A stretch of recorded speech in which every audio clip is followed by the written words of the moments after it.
Hello, welcome to theCUBE studio here in Palo Alto. I'm John Furrier, host of theCUBE. Got a great conversation around generative AI, risk management, the role of compliance as an enabler, not a blocker. 𝗦𝗲𝗀𝗀𝗻 is the co-founder and co-CEO of Holistic AI's here, entrepreneur in the studios, at a nice A round, get some customers. You guys are in a hot area. Welcome to our studio and welcome to theCUBE. Thank you, John. It's a real pleasure to be here and to talk about kind of AI governance. Well, first of all, the risk management piece we've been covering a lot in theCUBE because we saw governance really at the center. This about a year and a half ago, and we started covering kind of the enablement from the chips. We then saw a lot of the data players like Snowflake and Databricks were basically data warehouses in the cloud. Then you start thinking, okay, they need to turn those data lakes into horizontally scalable data systems. We saw the agentic thing coming. We're seeing that now. You're seeing that the applications are infusing Gen AI, and that's great innovation. That's well documented. And we talk about that all day long. And then when you have to roll that back to implementing it, a lot of people pull back and go, okay, what are the implications?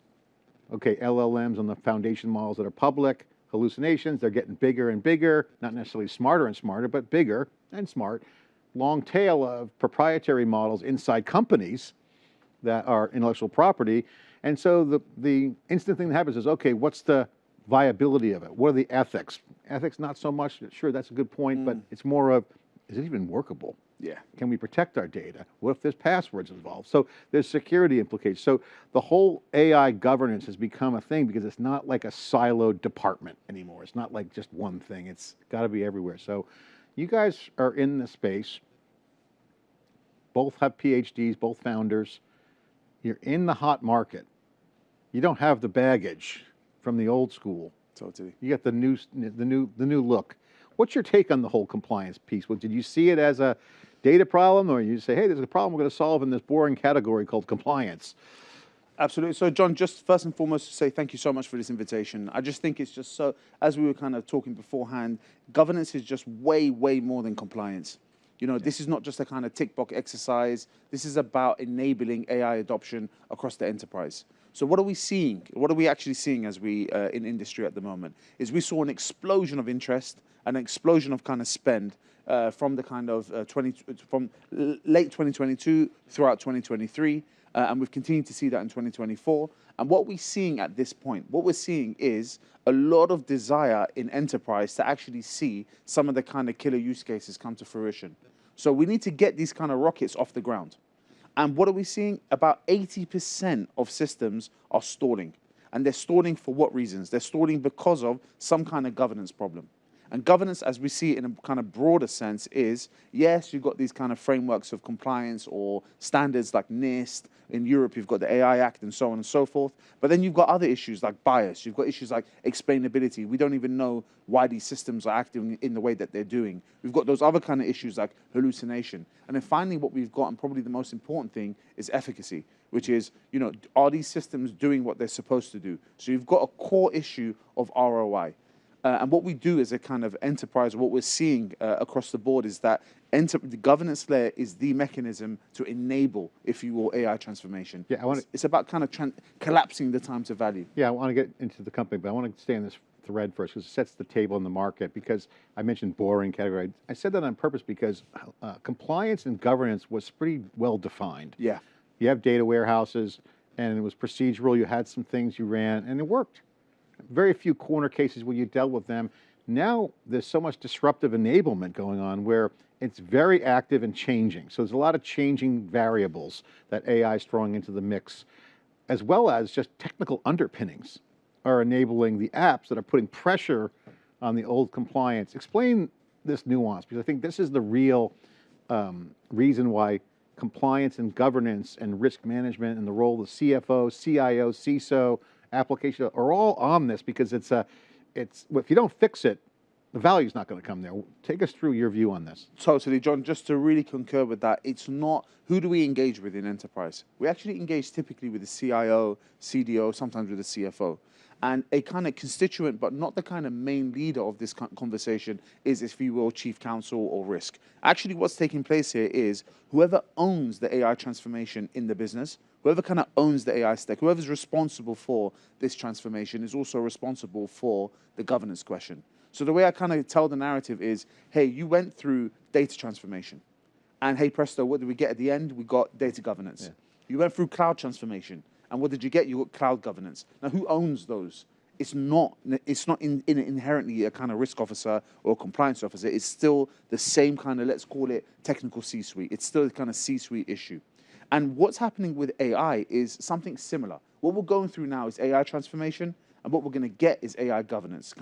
We know how this story ends. Now, and just to kind of pick up on the point that you're making here is, what is the nature of the governance itself? And I try to say to people, why isn't it cloud governance? Why isn't it an extension of cloud or an extension of data governance?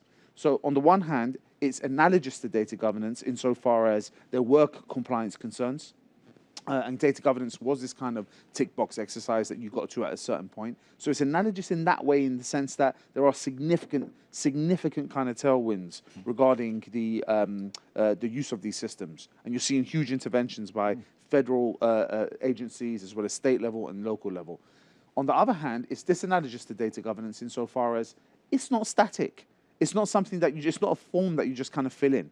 And then that's when you really start to see that you have to have a view on the algorithms themselves. The systems are alive. These systems are dynamic. So in order to do appropriate governance, you've got to have real-time monitoring. You've got to have verification of these systems. You've got to be able to interrogate the robustness of these things. So risk governance isn't this kind of compliance tick box, if you will, but actually it's much more to do with how do you actually interrogate these systems themselves. And just, John, just to kind of add there are novel risks associated with AI. So things like, for example, explainability in particular. Like it's a particular kind of explainability. We know that these LLMs, for example, are from traditional understanding of explainability aren't explainable. So you have to use different methodologies. We know, for example, bias in these systems is a significant issue, but robustness is a different class of problem. And even the problem of privacy.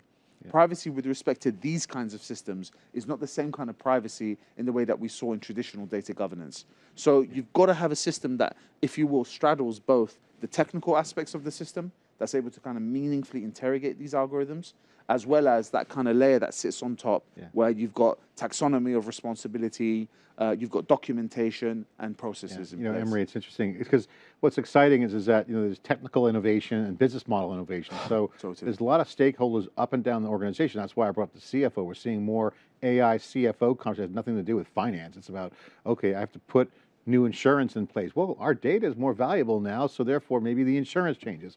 Oh, my risk profile with respect to my cyber posture, what does that look like? So, oh, I want to buy GPUs from the market. What's the hedge on my risk on CapEx? Yes. So it's like a serious change, foundational change for every company. Yeah, totally. Just so even on the point of the most conservative stakeholder in the C-suite, if you're sometimes general counsel, I'm having conversations with them all the time, and they're talking about how the most progressive ones are saying, hey, this thing is about enablement. Like, we don't want to be the bad guys in the business that are just constantly frustrating innovation. This is a story about innovation, John. This is a story about the winners of tomorrow are going to be defined by the pace at which they execute their AI transformation. Like, this is a story. This is existential to the business, to the success of the business. We study a lot. I mean, I like to study strategy, kind of like from a gamification standpoint. We look at business strategy. If you look at all the successful companies, they have a mission, a vision, a mission, and they have a strategy and tactics to go get that done. And the most successful companies have to match all the functional elements of the company to match and support the strategy.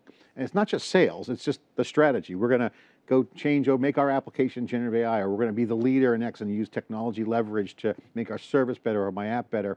So finance has to have a financial strategy that matches the business strategy. So you start to see the AI piece fall along your lines that you were saying. Is like, okay, hey, it's not so much about, no, you can't do it. The rules have changed because there's been a mandate, and it's obvious to everybody that there's going to be an enabler. Jensen Huang at NVIDIA calls it a category. Generative is a new category. It's not static, it's generating. So everyone's got to be prepared, and every department, every vertical market. And so application review process, everything that's in the application will get done. So it's a category now. It's not even a new little tweak to finance, or a new tweak to marketing, or a new tweak to technology. It's a platform shift in every area. Oh, John, I just totally agree with that. So let me just say also from the outset that, John, and I'm sure we probably share this value. We're technologists. We believe in this thing. Like, we believe in AI. We believe in the innovation.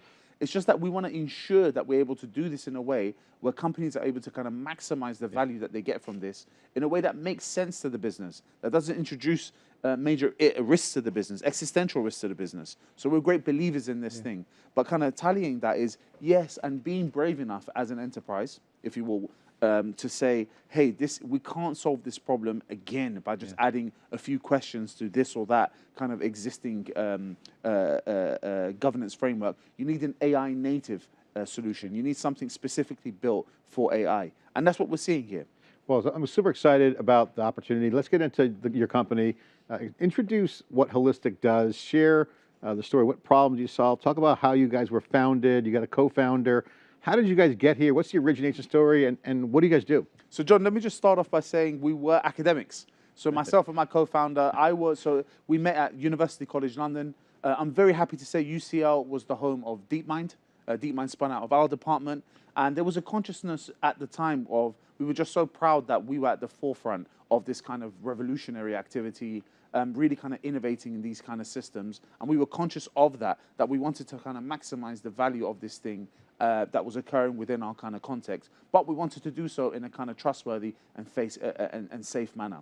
So Adriano was doing his PhD in machine learning in finance, and he was just wrapping that up. I actually did my PhD in philosophy. John, you'll forgive me for that. I did it in I did it in ethics and actually a German philosophy. It was nothing to do with philosophy of science or technology, but I was very interested in this subject. And then I migrated over into computer science. Sorry. Well, you never know. I mean, as I said, forget everything you learn, because the mental models you get from these other disciplines can absolutely help solve problems that are new. So like, I'm a big believer that no matter what your background is, if you have like a weird background like philosophy or archaeology, that may not be like, you're not a math and science engineer, has a huge advantage on the creativity coming. I think this is, you agree with that. Oh, John, it's funny, that my journey, if you will, was I started off, I did my undergraduate in chemistry. And then I did my postgraduate in chemical physics. And we were looking at modeling the tips of carbon nanotubes. So I was looking at quantum tunneling and so on. And then I just kind of switched into philosophy, and I was interested in ethics. And then from there, it was a kind of very interesting, one Sunday, I wrote this article on how new digital technologies are forcing us to renegotiate the social contract. And then it got picked up by a mathematician in the computer science department at UCL, who was saying, hey, look, we're really interested in this problem of AI ethics. We gave birth to this thing. So how are we going to ensure that the child grows up in a disciplined manner? So there was a really radical and experimental context in which we were working. And we were trying to solve this problem of trust. And there were different ways we looked at it, John. We looked at certification.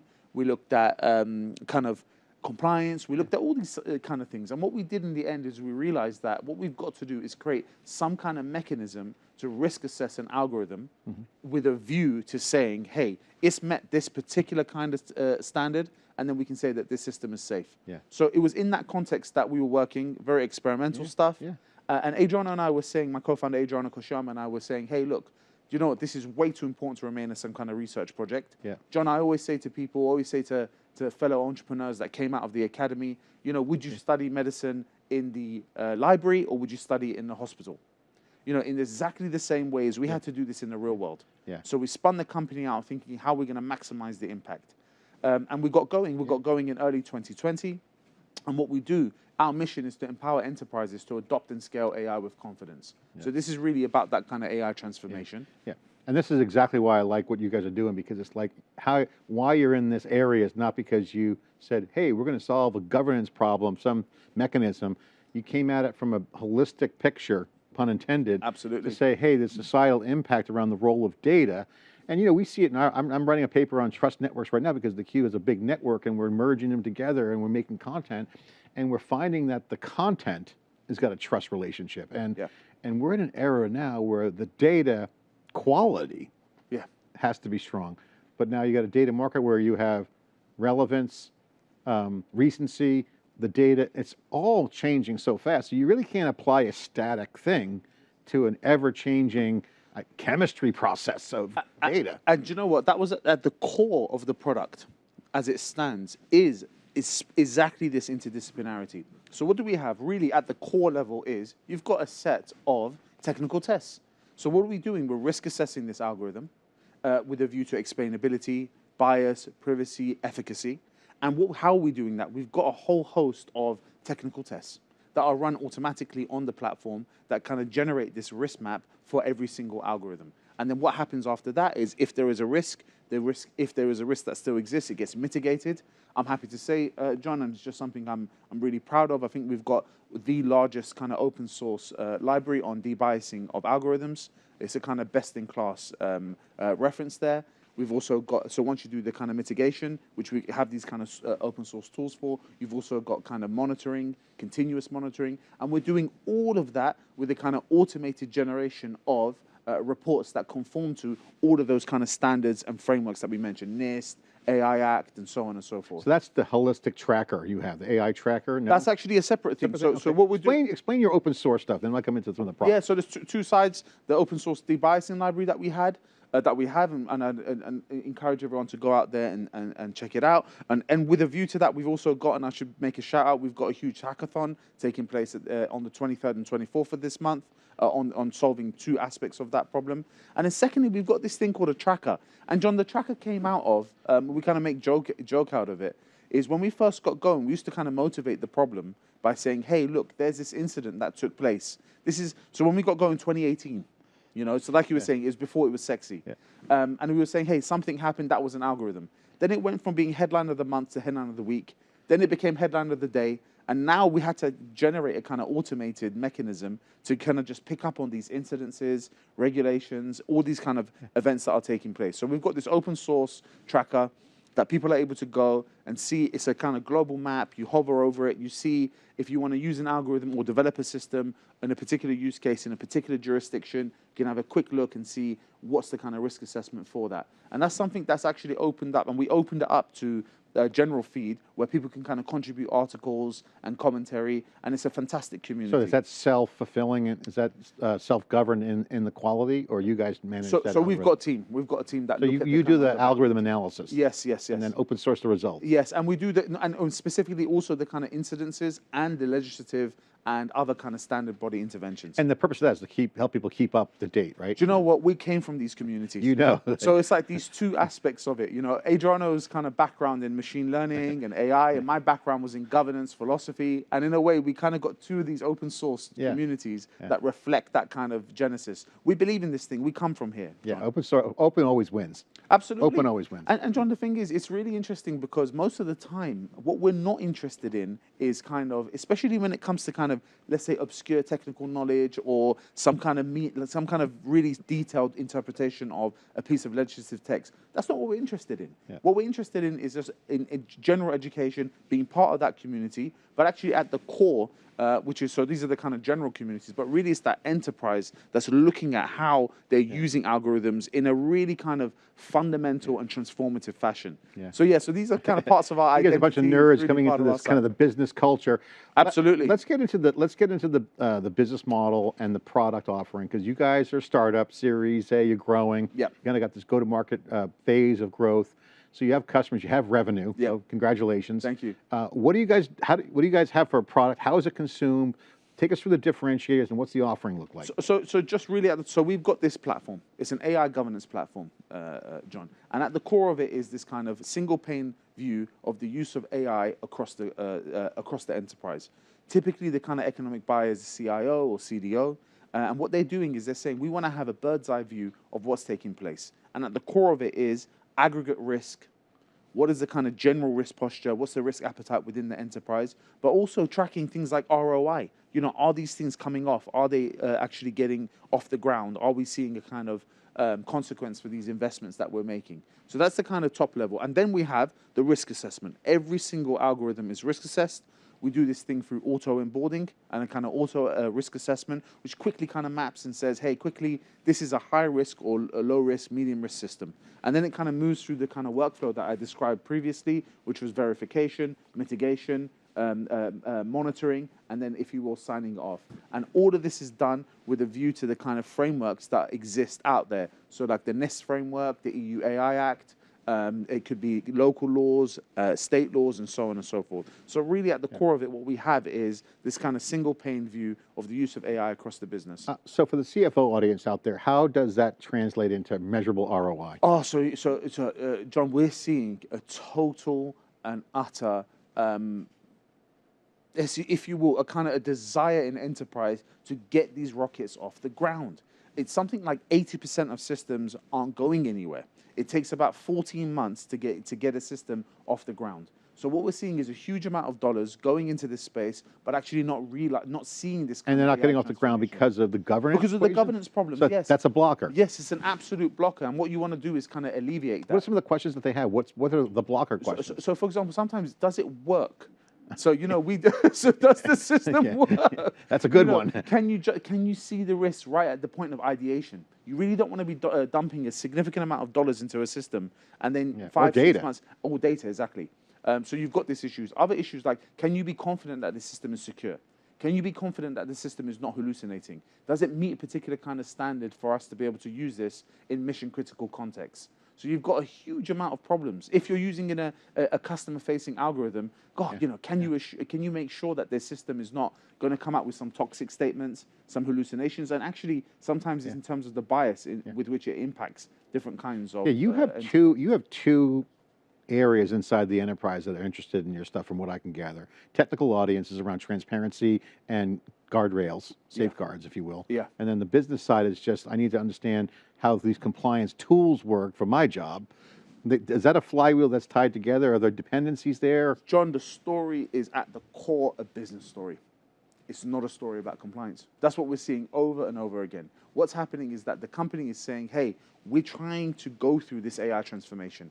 We've got to do two things. We've got to execute on the AI transformation. So the biggest risk to the business is not being able to do that. And secondly, we want to make sure we're able to do this in a way where we can actually start deploying these systems. So really at the core of it is, what is the ROI? It's not about we spent X amount on the system and then we got this. It's actually, can we transform the business through, like Jensen Huang said, you guys are in a new category because compliance is a feature of the business transformation with AI, because if AI doesn't work, there's no business. Notice two things. I looked at a recent Gartner report on what are the two big trends in the next year. Number one, agentic AI. Makes sense, right? Number two, AI governance. These two things go hand in hand. The ability to be able to use these systems requires or is premised on good governance, appropriate governance. You know, you're not just going to let these systems run out in the wild. I'm happy to say, John, and I should have probably mentioned that before, but we're working with some of the best companies in the world here. Yeah, give some examples. Unilever, Siemens, Michelin, Mapfre, one of the Starling Bank, Mindbridge, one of the really interesting startups, Writer, the LLM company. So we've got a great. What's the scope of the relationship and how are they engaging with you? So we've got two kinds of relationships. So one side with the enterprise, what's happening is the enterprise is saying, hey, we're going through this AI transformation. We want good governance in place. And what we want to do is have a certain level of confidence in systems that we're developing and systems that we're buying. So we're able to work with both sides. And I'm happy to say with like large enterprises that we're working with, in some cases, we're managing hundreds of algorithms for them. And it's this kind of single pane view that I mentioned before for that kind of C-suite view. And on the other end of the spectrum are these AI companies. A lot of these AI companies come to us and say, they need hedge. Hey, look, you know, they're going so fast. Can you just help us? But also, John, when they're going to market, they want to be able to say, hey, look, don't believe us. You know, we've had best-in-class assurance here, best-in-class risk management. Yeah, but they're moving so fast, and so they need a partner there too, because they don't have time to look the other way. They want a partner to have both rockets come up. That's interesting. You know, the market's moving so fast. It is a need to have, in a way, you're like AI observability on the algorithms. You're like watching everything, keeping track of it, but it solves the compliance problem as well as other problems you solve. Totally. So what we're seeing is exactly that. It's saying, okay, hang on a minute. We can't, a lot of the time, if you go to the C-suite, John, you ask them a simple question, ask the CFO or CIO or whatever, how many systems do you have in the business? You know, you get this kind of moment of concern. So like there is that we know of? Yeah, exactly. They all say the same thing. Exactly. It's getting worse too. It's more, how much data do you have? I don't know. And John, imagine the kind of applications of these systems. You know, you're basically having these highly consequential systems just running amok within the business. Well, the thing that we just wrote a post about saying Jamie Dimon's is the new competitor to Sam Altman because they have more petabytes than Altman's crawling on JP Morgan. So that's intellectual property. Yeah. They have to do their own thing on that. Yeah. So they're going to need all this kind of observability data around what algorithms are running, what's the state of the art, does it need to be refreshed? John, the real question is which part of the business is not being transformed by AI? You know, how can the C-suite not? I mean, this is existential. So I always say this to, you know, this is how what we're seeing. If you don't automate, it's an existential risk to the business. Yeah. If you automate, it's an existential risk to the business because you introduce all these kind of risks into the business. All right, final question. Great to have you. We'll do more questions now that I know you live in Palo Alto. We have plenty of opportunities to do more deep dives. I mean, you guys have got, I love the creative because we're in a problem solving world. It's art and science right now. The leaders are in this way because it's emerging. It's creativity, it's productivity, it's also technology. And this is a unique time in this secular trend. It's definitely totally an inflection point. We've been covering that. But what's your vision? If you had to say your future vision, and give us an update on your growth status, funding. I'm sure you guys got a lot of term sheets coming your way, getting thrown at you. You got to make a decision.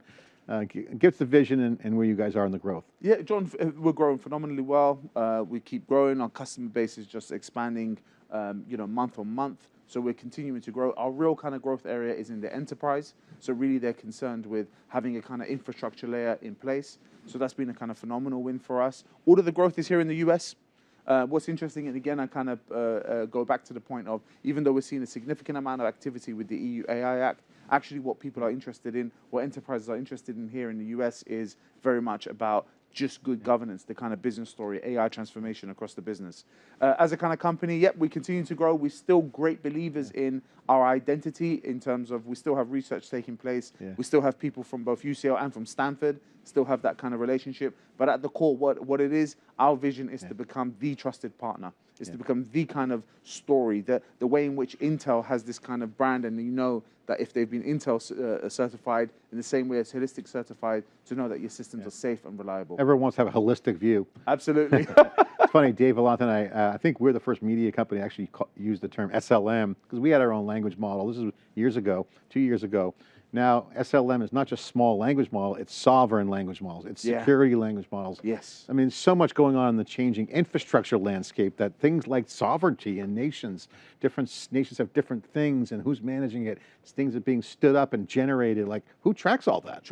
You know, it's so funny, I never thought of it in those terms, but that's a great way of thinking about it. You've got to have sovereignty over your AI assets. You've got to have this kind of, I think of ourselves, the vision for us is the same way that Workday is the kind of management of human capital, Holistic AI is the management of your AI capital. Yeah. The Cube was all over Agentic. We've got great body work on thecuberesearch.com. Everyone's watching, want to check it out. The area we're doing now is causal AI, because there's going to be not just reasoning and reinforcement, what's the causation of things? And that's going to have an impact. There's going to be a data supply chain, all kinds of lineage, and other data that's not just database driven. John, there is no doubt in my mind we're at the beginning. Yeah. I mean, for many of us, this is probably going to be the single most important technological advancement. I was mentioning, and I won't say who it was, but you know who I was talking about how he's only seen 3 of these kind of events. Yeah. You know, the internet, you know, the personal computer, AI. Yeah. You know, so we're just at the beginning of this thing. And it's definitely a super cycle for sure. Emery, thanks for coming in the studio. Appreciate it. Congratulations. We'll be tracking you. We'll be seeing you around. Thanks for coming in. Awesome. Thank you so much, John. And just a fantastic podcast you got here. Thanks. I'm Jeff. We're here in our Palo Alto studios, host of theCUBE. Thanks for watching.